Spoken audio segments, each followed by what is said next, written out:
Alors, dans cette vidéo, on va parler des questions que vous devez poser impérativement à votre fournisseur.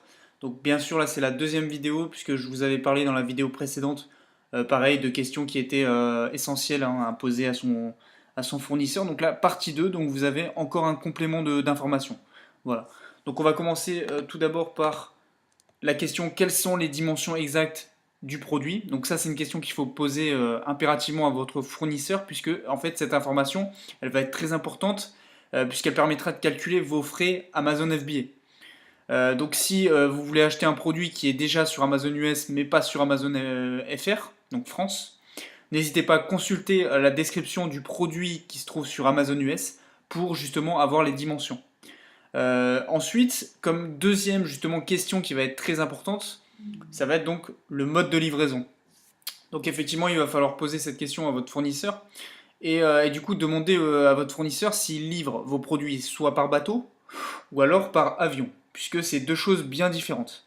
Selon la méthode d'envoi, le prix de livraison va varier, donc va être plus élevé ou moins élevé, et la livraison sera soit plus rapide ou soit plus lente. Donc en avion c'est plus rapide forcément et en bateau beaucoup plus lent.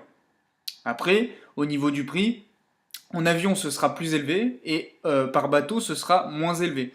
Donc après c'est à vous justement de voir ça avec votre fournisseur afin d'avoir la meilleure solution possible. Comme troisième question qui est essentielle, qui est très importante à poser, c'est donc comment sont emballés vos produits. Donc effectivement, la plupart du temps, cette information n'est pas présente sur la fiche produit sur Alibaba. Donc là, par exemple, je vais vous montrer donc voilà une fiche produit.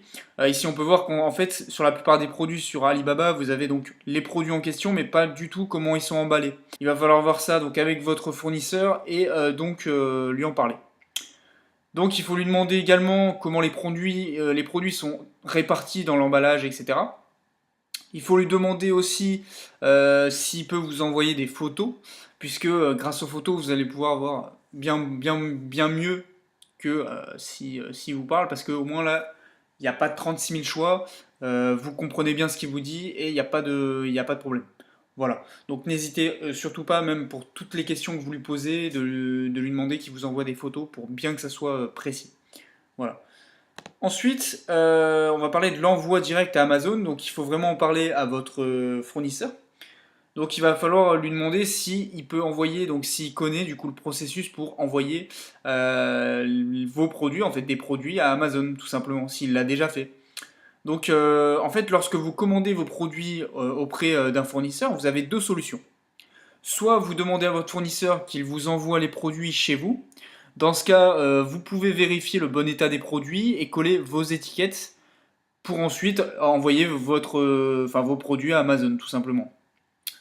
La deuxième solution, ça va être de demander à votre fournisseur qu'il se charge de l'étiquetage et de l'envoi des produits à Amazon. Donc, dans la solution numéro 2, l'avantage c'est que en fait, vous allez payer moins de frais de transport, puisque eh bien, vous aurez deux fois moins de frais, puisque au lieu de les envoyer directement chez vous et vous ensuite que vous les envoyez à Amazon, là c'est un trajet direct, donc ça va du fournisseur jusqu'à Amazon, tout simplement. Par contre, vous n'assurez pas vous-même la qualité de l'emballage et l'étiquetage, la vérification pour savoir si les produits correspondent bien à la commande, etc. Donc effectivement, vous n'aurez pas vos produits entre les mains pour vérifier tout ça. Et l'étiquetage, il va falloir éduquer votre fournisseur s'il n'a jamais fait en fait. Mais bon, la plupart des fournisseurs connaissent quand même l'étiquetage. S'il ne connaît pas, il faudra l'éduquer justement à la méthode d'étiquetage.